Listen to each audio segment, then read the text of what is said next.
Voy a tomar contacto con el doctor Jorge Comer, quien es docente de la Facultad de la Universidad Nacional del Oeste, Facultad de Derecho de Navegación. Es una de las personas que más conocimiento tiene en la faz técnica, especialmente todo lo que rodea a la navegación. Pero lo llamamos exclusivamente por esto que ha pasado en los últimos días. 7 días atrás tocábamos con bastante preocupación la situación de este buque Rigel que todavía está perdido en el mar argentino y que tiene dentro de la embarcación a 3 marineros correntinos, y también lo que significa todo aquello vinculado a la marina, más que a la marina en realidad, a los denominados embarcadizos, con la enorme cantidad de correntinos que hay en ellos. Digo, la gente que se embarca, que se va a un buque pesquero para hacer unos pesos que no los puede hacer aquí en Corrientes en busca de un trabajo, se va hasta allí, y es una historia que siempre la tenemos lejana pero tan cercana, digo, por la cantidad de correntinos que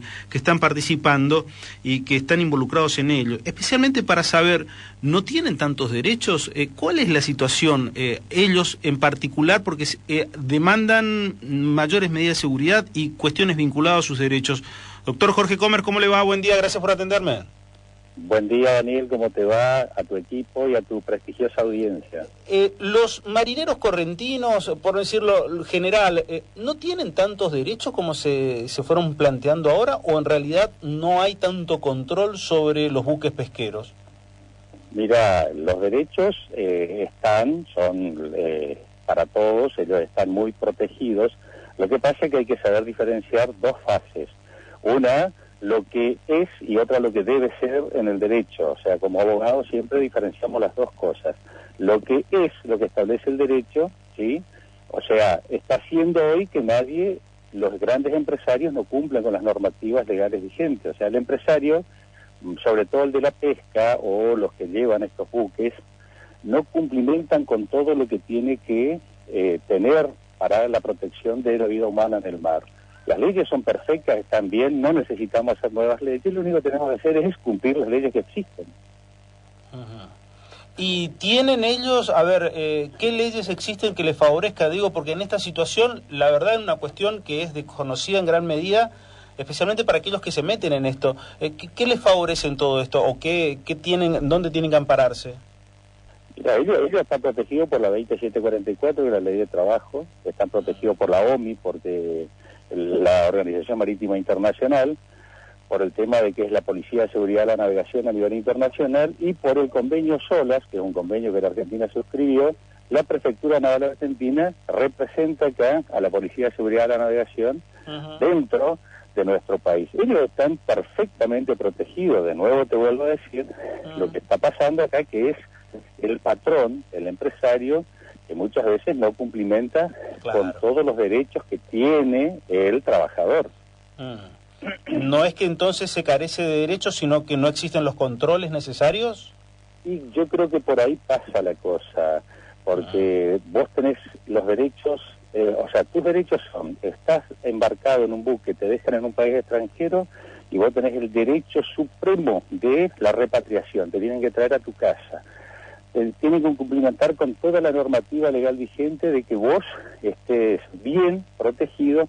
Fíjate que hasta un punto de sentirte despedido sin justa causa es que no te cambian los colchones de tu cama cada 6 meses, que no se te dé las 6 comidas diarias que tenés que tener. O sea, las leyes son perfectas para el marino mercante. Lo que pasa es que hay que ver y controlar que se cumplan. ¿El único que controla todo eso es Prefectura Naval Argentina, me dijo? No, Prefectura controla la parte de seguridad, que es la autoridad de aplicación, es la Policía de Seguridad de la Navegación. Después tenemos el Ministerio de Trabajo de la Nación, que a través de sus diversos organismos debe controlar. La Secretaría de Riesgo del Trabajo debe controlar. O sea, todos los organismos que controlan en tierra son los habilitados para controlar en agua también. O sea, los mismos derechos que tiene un trabajador terrestre lo tiene un trabajador que se embarca. Y como decías muy bien y acertado, la mayor población de marinos mercantes que tenemos es de acá de Corrientes. Y lo feo de esto, que la fuente laboral está a 3.000 kilómetros, 5.000 kilómetros. De ahí planteamos una cuestión de desarraigo. Cuando el marino acepta el trabajo que por una necesidad tiene que hacerlo, tiene que salir de su casa y dirigirse a 4.000, 5.000 kilómetros al sur, a Caleta Olivia, para poder embarcar. De ahí ya vamos con una especie de desprotección, porque usted es la parte débil de la relación laboral. Y lo malo de esto es que las leyes laborales no se han hecho a la altura de los acontecimientos. O sea, una ley laboral concretamente debería tener que este marino mercante que sale de su casa y va a 5.000 kilómetros a trabajar, no puede, después que ocurra algún hecho, como el que está pasando ahora, defenderse de donde se embarcó. Yo no puedo ir a contratar un abogado a 5.000 kilómetros, no puedo ir a demandar a 5.000 kilómetros. Eso es lo que nosotros hoy estamos peleando, de que se declare inconstitucional el artículo que permita que el marino se defienda desde donde salió, desde el lugar que nació y que se fue a embarcar. Sí. Prácticamente es un suplicio los familiares ir hasta allá, hasta el sur, en un lugar inhóspito que no conocen absolutamente a nadie, para encima ir a intentar litigar. Es una cuestión que parece una quimera prácticamente. Pero por supuesto, ahí es cuando el derecho deja de ser justo, porque nadie va a ir a controlar, nadie tiene los fondos necesarios como para ir a instalarse. Usted sabe lo que sale un día, 2 días, una semana en el sur, alquilar un hotel, es terrible, valor dólar. Y como estamos en el dólar hoy, o sea, ahí es cuando la justicia se transforma en injusticia. Doctor, ¿tiene conocimiento de por qué tantos correntinos, por qué exclusivamente la provincia de Corrientes se van a... Ya sé, me va a decir rápidamente porque en Corrientes no hay trabajo, perfecto, estoy de acuerdo en eso, pero por otras provincias tienen la misma característica, pero no se embarcan... ¿No hay tantos embarcadizos como en Corrientes? No, al principio, te explico, hace más o menos desde el año 83, 82, por ahí no era tanta la población de la Marina. Pero es un muy buen, o sea, tiene muy buen ingreso. Si vos estás trabajando y embarcás para irte a pesca de altura, o el tema de los petroleros, los fresqueros, marisqueros, se ganan dólares. O sea, es una muy buena, yo creo que el correntino es una persona muy inteligente, porque eligió una fuente laboral muy buena, se trabaja, una marea puede durarte de 15 a 45 días, y venías en ese momento con 15.000, 20.000 dólares. Era muy bueno. Yo creo que el correntino eligió bien, como siempre, una persona muy inteligente, es una persona muy avesada a su trabajo. Eligió, le gustó y trabaja. Otros lugares por ahí no eligen este trabajo porque es un trabajo muy pesado, es un trabajo muy aguerrido y es un trabajo muy sufrido. Sí, porque prácticamente te lleva al medio del mar durante 4 o 6 meses aislado de tu familia. Imagínese, usted tiene, como siempre le digo en las clases, se divide como corresponde, son 24 horas y se divide 8 horas de trabajo, 8 horas de descanso y 8 horas de recreación. Usted trabaja, por ejemplo, es un excelente periodista, está al frente de la radio, sale y va a caminar un IN, ¿sí? Sale y le busca a su familia, va al cine, almuerza por ahí, y el marino mercante que tiene azul arriba, azul abajo y no tiene más nada.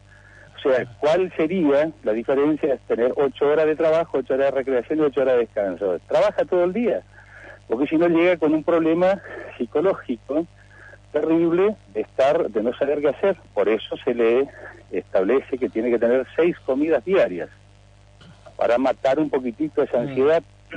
6 comidas diarias tiene que tener el marino. Exactamente, 6 comidas diarias. Eso es lo que está por convenio colectivo para mantener, o sea, para bajar un poquito el nivel de ansiedad. Una de las cosas que pedían era un traje de supervivencia, los marinos, eso nos decían un poco, y la verdad que por ahí uno se pierde porque tiene un desconocimiento total de la práctica de cómo es. ¿Está dentro del convenio o son medidas de seguridad que tienen que adoptarse sí o sí? Mire, la seguridad, todo está, de vuelta le repito. Sí. Siempre le pregunto a la gente por qué, por ejemplo, ciertas compañías, como las compañías de seguro, tienen que dar más plata, y porque es muy difícil cobrar. Entonces los grandes empresarios ganan más porque pagan menos. Cumplimentar con todos los requisitos que exige, ¿sí?, la normativa legal vigente, los controles que tenemos. Fíjese que el que tendría que controlar debería ser el Ministerio de Trabajo, pedir ayuda a la Prefectura Naval Argentina que se le acerque a los buques para hacer los controles. Pero veamos cuántos buques tiene la Prefectura Naval Argentina como para realizar esto. ¿Cuántos buques tiene? O sea, nosotros estamos un poquitito, tenemos un gran litoral marítimo, ¿sí? y no tenemos los elementos necesarios como para brindar esa seguridad, ese contralor. Ahora Claro. se está viendo, se compraron algunos buques, pero usted imagínese, siempre le hago notar esto, Estados Unidos, Inglaterra, en Europa, las grandes flotas, ¿sí?, de guerra que tiene Estados Unidos, ¿qué hacen cuando no están en una conflagración, cuando no están en alguna guerra? Y protegen a sus buques mercantes, controlan, tenés un submarino y un buque de guerra protegiendo en el espacio acuático a su buque que está pescando, trae para manufacturar y generar ingresos e impuestos. Y nosotros no tenemos eso como para proteger a nuestra industria, para proteger a esta gente que nos da un gran ingreso, es un ingreso formidable, es muchísima, o sea, la ley de pesca es fabulosa, todo lo que usted saca de manufacturar en la costa, eso es impuesto, eso trae ingresa plata al país, pero eso merece una serie de controles. Lo que acá fallan estrictamente son los controles. Siempre se habló y mucho de la figura de Enrique Omar Suárez, el Caballo Suárez, y Sí. titular del gremio, y ahora también hablaron un poco solapadamente. ¿Se involucra lo que fue el gremialismo en todo esto también a la hora de hablar de este tipo de tragedias o no? No, yo le digo que las mayores cosas que se han logrado en la pesca fueron por la intervención de los gremios. O sea, los gremios lograron, a través del trabajo, de la negociación, de la discusión, ese trabajo que era casi inestable, el marino mercante, hoy sea un trabajo efectivo y a la orden. Antes usted trabajaba, terminaba una marea y se tenía que volver a su casa. Gracias al trabajo gremial, gracias a la intervención de los gremios, ¿sí?, sobre todo del SOMU, se trabajó muy bien que el marino tiene una estabilidad laboral cuando antes no la tenía. O sea, el marino dejaba de navegar, no tenía más obra social, no tenía aporte jubilatorio, y hoy, sí, completa 6 meses y un día, es una novedad formidable, puede, sí, quedarse a la orden y efectivo en una empresa y empezar a cobrar como cualquier persona que trabaja en razón de dependencia. Sí, la verdad que por lo menos eso siempre se ha visto, ¿no? El avance que se ha tenido a partir de la participación de los gremios en cuanto a los derechos, pero como usted bien lo decía, falta todavía lo que tiene que ver con los controles, y eso es una cuestión compleja. Nuestro país siempre careció de controles. Doctor Jorge Comers, ha sido muy claro, le agradezco mucho estos minutos. Muchísimas gracias a vos y un gran saludo, y saludo a todos los padres. Gracias igualmente, que tenga buen domingo. Gracias, doctor Comers. Hasta luego. El doctor Jorge Comers, especialista en la materia, hablando sobre el RIGEL y lo que tiene que ver la falta de controles, no necesariamente de legislación. La legislación contempla absolutamente todo, pero la Argentina siempre se ha caracterizado en cuanto a la carencia de controles. Y cuando suceden las tragedias, como la que hoy estamos tan pendientes del RIGEL, es una demostración más que lo que carecemos es de control, no de normas. Las normas, la gran mayoría de las veces, están.